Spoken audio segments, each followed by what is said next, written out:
Okay, puntahan po natin itong panibagong gimmick, publicity gimmick and PR gimmick. Pag sinabing PR po, public relations gimmick po yan, no?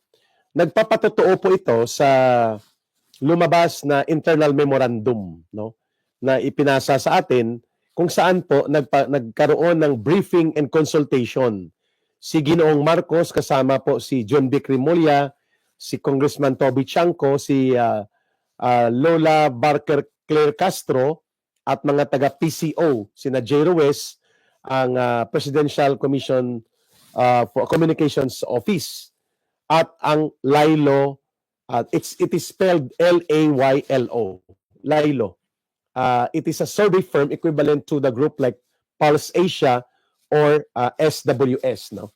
So itong LILO survey firm ay kinonsulta ni Marcos tungkol sa iba't ibang input, lalo na sa trust and approval rating niya. At least nangyari po yon noong a month before the election. So mga Abril po yon. At kung saan po, sinabi ko nga kanina bago naputol yung live natin, na umabot na lang siya halos, gumagapang siya, between 18% to 24%. No? Hinilot lang para umabot sa 25% ang trust and approval rating ni Marcos ng padausdos ng todo-todo pababa. Samantalang kahit anong gawin nila kay Sara Duterte at sa mga Duterte, tinatangkilik at nirerespeto ng taong bayan. Kaya umabot po on the average of 61%, no? Halos triple ng sa kay Marcos na napakababa, lalo na kay Tambaloslos na between 11% to 14% lang po, despite ng mga pundong bilyon-bilyon na nilustay at nilapastangan nila at ng mga aliporis niyang mga magnanakaw at buaya na mga kongresista at mga politikong kaanib sa kulto ni Martin Romualdez. Ano? So mga kababayan, ito pong gimmick ni Marcos ay recommendations po ito sa kanya. At tumutugma ito sa internal memorandum of the minutes of the meeting na nangyari nga, nandoon pinopoint out ang pagiging bagahe, extra political baggage ni Martin Romualdez at ang possibility na i-remove siya temporaryo at papalitan ni Congressman Toby Chanco. Nandun po yun bago pa sumambulat itong iskandalo ng post-elections interview na ginagawa po ni Congressman Toby Chanco.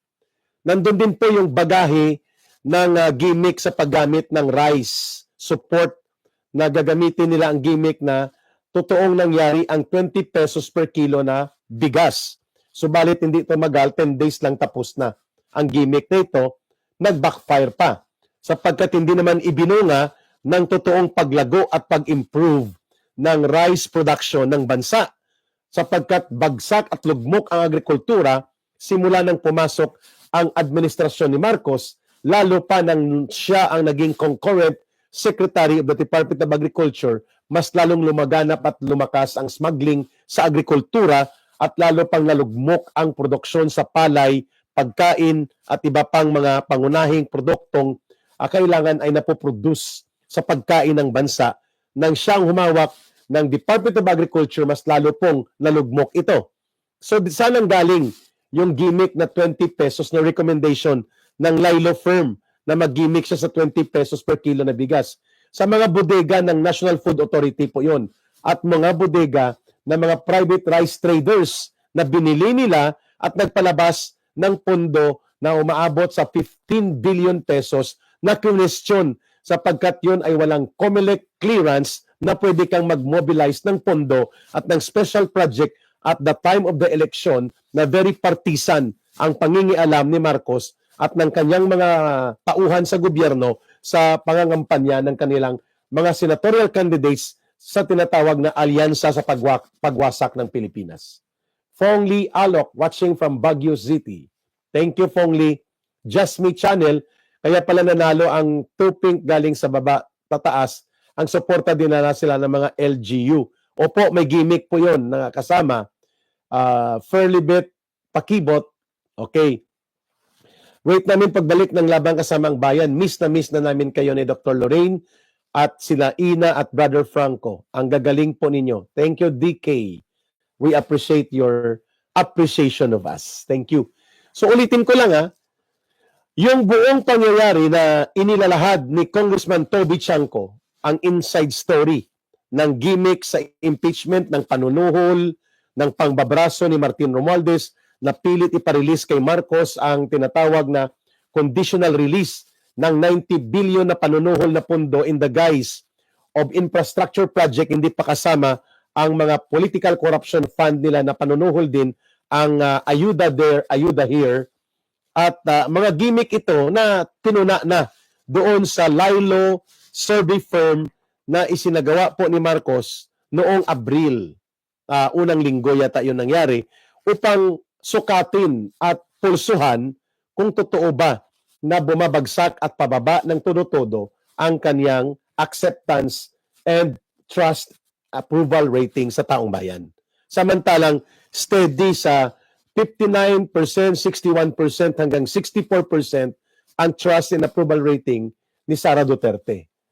At ito ay binulgar lahat ni Congressman Toby Chanco na in-advise niya si Marcos Jr. na huwag payagan itong maanomalia at abusado na pagpupumilit nila Martin Romualdez na magpa-release po ng pondo na sa panahon ng halalan po ay questionable yan, sapagkat malinaw na ang pag-aayuda na sinang-ayunan din ng kulukoy na si George Garcia at ng mga commissioners ng COMELEC na pwede daw gawin ng ayuda dahil daw yan ay social welfare program ng gobyerno, sa kabugok-bugukan ng uri ng reasoning na yan, alam naman ng lahat ng tao na panunuhol yan.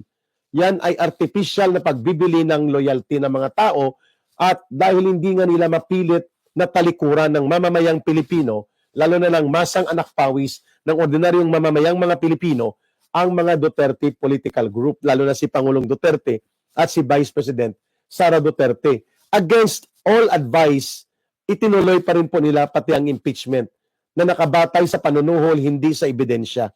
Kahiya-hiya at kahindik-hindik ang pagkaswapang sa pera nito mga kongresistang ito, sapagkat ang mga pumirma pala doon lahat ay nakatanggap ng hindi bababa sa 100 million pesos na mga infra projects hanggang 150 million pesos, including ang mga komunistang teroristang party list at pati itong mga hilaw na mga pinklawan at hilaw na komunistang party list nila Hontiveros. Lahat sila nakatanggap po ng tig 100 million to 150 million, depende sa mode and gimmick ni Martin Romualdez kung paano niya i-distribute, na umaabot pala sa 90 billion pesos po mga kababayan.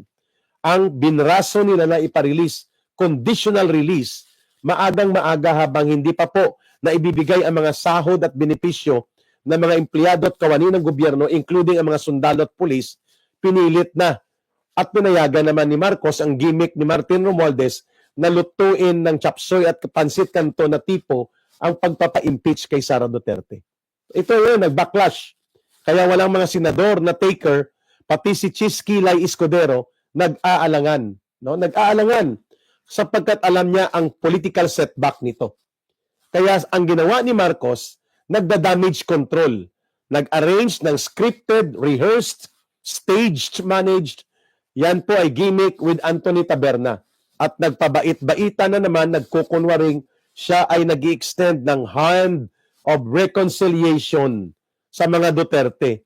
Excuse me, ang pagtampalas ni Marcos, ang paglapastangan niya sa poder at kapangyarihan at ang pangungonsinti niya sa abuso sa poder at lapastangan ng paglulustay sa pundo ng kanyang pinsan, ang paglaganap ng korupsyon, panunumbalik ng mga kabulukan sa gobyerno at ang paglaganap ng krimen laban sa kabutihan ng mamamayang Pilipino, ang pagkalugmok ng ekonomiya, ang maruming laro sa politika, lahat ng ito po ay hindi dahil walang reconciliation, kundi masama ang uri ng panggobyerno ni Marcos. At yan ay atraso niya, hindi lang sa mga Duterte, kundi atraso niya yan sa taong bayan.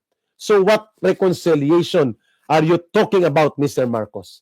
What reconciliation are you talking about, Mr. Anthony Taberna?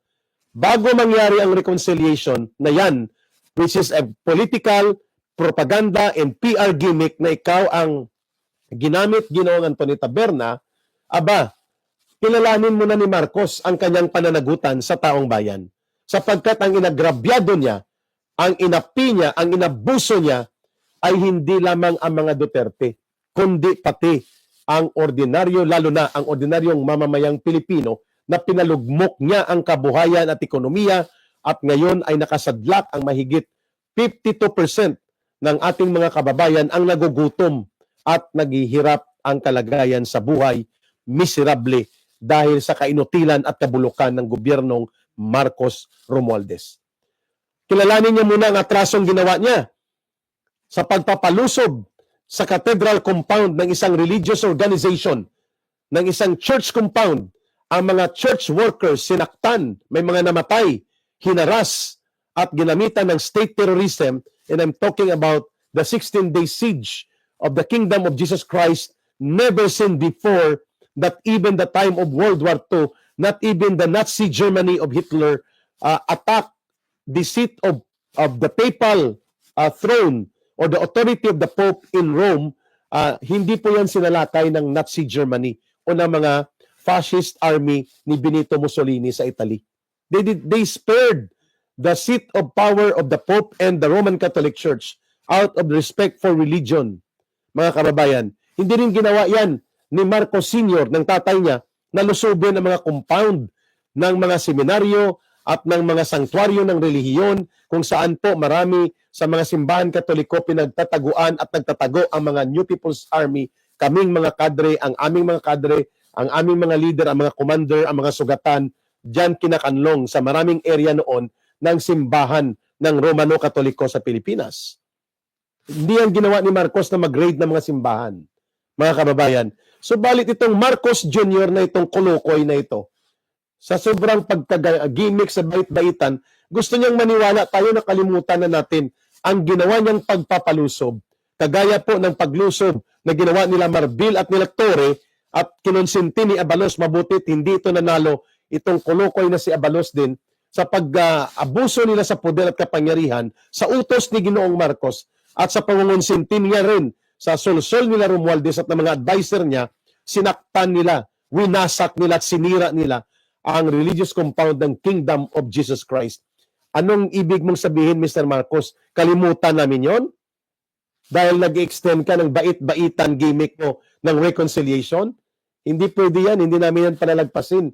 Hindi yan panalagpasin ng taong bayan. Ito pa, kakalimutan namin na ikaw ang nagpadukot, ikaw ang illegal na nagpatapon at patuloy na nagpapadetining illegal kay former President Rodrigo Duterte dyan sa may Hague, Netherlands, at wala kang kasong may produce, pati ang iyong ginamit na mga komunistang operatiba kagaya ni Atty. Cristina Conte ng CPP, NPA, NDF connected na National Union of Patakas Lawyers. Mga kababayan, nag-extend sila ng additional 57 days on top of the 53 days na extension nila.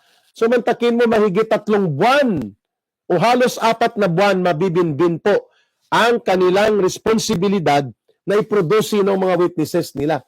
Ano ang kanilang ebidensya na gagamitin as required by the court sa tribunal, sa chamber ng ICC. Diba nag-backfire ngayon, Marcos? Nag-backfire. At hindi mo kinikilala ang mga kasalanang ito at sabi nga ni Vice President Sara Duterte, ang mga pagsusori, magandang pakinggan yan kung sincero ka at ang iyong pagkakamali ay hindi mo sinasadya. Subalit kung nagkamali ka at hindi mo pa kinikilala and then mag-gimmick ka ng sorry, pwede bang magkabati na tayo, friends na tayo ulit, at hindi mo kinikilala ang pagkakamali at lapastangan at abuso na ginawa mo, and then, thank you Jessemeta, nagbalik daw sila, Attorney Conti, manipulative liar, agree. Lahat po ng gimmick ng CPP, NPA, NDF nakabatay sa manipulasyon, pagsisinungaling at mga panluloko. Manipulation, deception, and lies. Ganyan po sila nabubuhay. No? Kaya mga kababayan, dapat ang agrabyo ng taong bayan ang sagutin ni Marcos. Hindi po yung agrabyo niya lang or agrabyo o political conflict niya sa pagitan ng mga Duterte. Ano man po ang pinapanindigan at mga sinisiwalat at mga ipinapahayag ni Vice President Sara Duterte at ni Pangulong Rodrigo Duterte at ng mga political opposition group sa Pilipinas, yan po ay sentimiento at hinanaing ng taong bayan. So therefore, ang reconciliation should be towards the people, not just limited to your personal relationship to the Duterte political group. Malinaw tayo dyan, ha?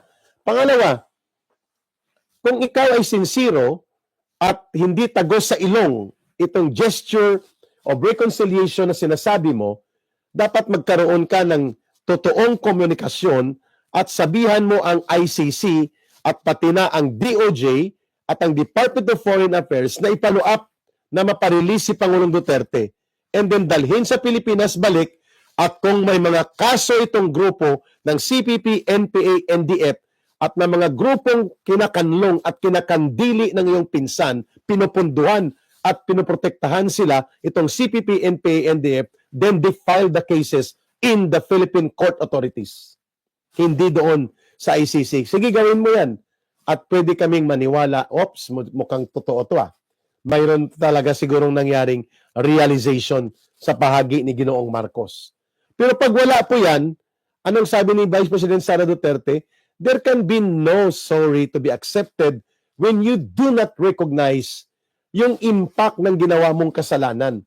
If you do not recognize the cause of the problem, you cannot correct, you cannot rectify, hindi mo maitutuwid, hindi mo po mabibigyan ng malinaw na pagbabago upang maituwid ng tama ang mga pagkakamaling ibinunga ng iyong kapalaluan, kahambugan at aroganteng pamumuno na hindi nakikinig sa sentimiento ng taong bayan. Then, with reckoning and accountability, sincerity, reconciliation can proceed. But it should not be limited between you and the Duterte. It should be towards the people. Sapagkat ang problemang kinakaharap ng taong bayan ay hindi dahil wala kang reconciliation sa mga Duterte. No! The problem is good governance. You do not have that. Mr. Marcos does not know how to govern. Public trust is a must. Dapat yan. Dahil wala na yan kay Marcos, sabi ni Agnes Bombita, hinayupak siya. Galit na si Agnes Bombita. At si Anicia Fontilla, if PBBM wants reconciliation, we want resignation. Agree. I agree to that. For you to reconcile with the people is for you to leave office because sa loob ng halos 3 taon na ikaw ay inihalal bilang Pangulo ng mamamayan, you did not lead the country, but you lead the country towards perdition and towards miserable and crisis after crisis situation. Yan pong nangyari under you. No, Rosana Pai Puentes, si Wawi Jones na nanonood. Cheers from New Zealand. Ayos, cheers. So sa Turtan, inutil na BBM, mag-resign na lang siya para tapos na ang usapan. Correct. DW Lingayen, no accounting on where the gold reserves went. Tapos reconciliation. Correct. Ito pa, alam niya na mali ang pagpaparelease ng conditional release of 90 billion. Alam din po niya ni Marcos Jr. na may isiningit na mga blanco na items doon sa budget bill na pinasa sa kanya, at alam niya na zero budget ang PhilHealth. Alam din po niya na mayroon pong mga isiningit na mga pondo na hindi naman po napag-usapan sa National Expenditures Program o National Expenditures Plan or NEP, subalit pinirmahan pa rin niya ang budget na tinatawag ngayon ng taong bayan na sindikato budget. Sa termino naman ni Ping Lacson, kurakot budget. Pareho yun. Sindikato budget, istapa budget, kurakot budget. Kaya nga nakapending ito ngayon, ang petition dito na ideklara itong unconstitutional, invalid, void ab initio. From the start, void. Walang bisa ang budget na yon sapagkat dinaya ang budget na yon. At sinong pakana at arkitek? Ang sabwatang Chis Escudero at Martin Tambaloslos Romualdez. O bakit ka magre-reconcile sa taong bayan at sa mga Duterte kung ang pinanggagalingan ng ganitong pagkakamali ay mga taong alipores mo at kampon ng kadiliman sa ilalim ng iyong paghahari? Di ba? So nasaan na ang mga dapat mong panagutan? Ito pa, Sinakmal niyo ang budget sa PhilHealth, ayaw niyo pang ibalik. Sabi ni Ralph Recto na finance secretary mo, sa 2026 na lang. Sisingilin niyo at ipakakarga ulit sa taxpayers' money na naman. Sisingilin niyo ng buwis ang taong bayan at saka niyo ibabalik. Napahiya kayo dahil technical malversation po ang inyong ginawa ng pagsakmal ng 60 billion pesos na pundong reserba sa PhilHealth na para sana sa pagpapalawak ng coverage ng PhilHealth na mga insurance at pagpapadami ng numero o bilang ng mga beneficiaries na hindi ginawa. Hindi pa nakontento, sinakmal ng 60 billion ng PhilHealth na dineklara na nakikita ng Supreme Court na kahiyahiyang pananakmal ng pundong pampubliko na hindi ginamit sa tamang direksyon para sa public health insurance, pinayagan pa ni Kolokoy Marcos na maging zero budget ang PhilHealth. My goodness, mga kababayan.